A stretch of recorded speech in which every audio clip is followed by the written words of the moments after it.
அனைவரும் இனிதே வாழ்க. வாழ்க வளமுடன். புரிந்து கொள்ள வேண்டும்.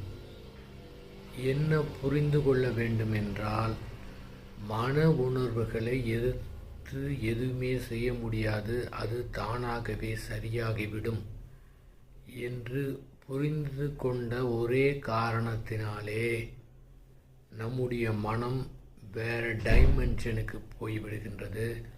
அதன் காரணமாக எதுவுமே பிடித்து வைக்காமல் அது ஒரு ஆறு போல் ஓடிவிடுகின்றது. அதாவது ஜாதி, மதம், மொழி, இனம், நாடு அப்படின்னு எதையுமே பிடித்து வைக்காமல் அப்படியே பறந்து விரிந்த நிலையிலே மனம் இருக்கின்றது. இந்த நிலையிலே இருந்தால் மனம் எப்படி இருக்கும்?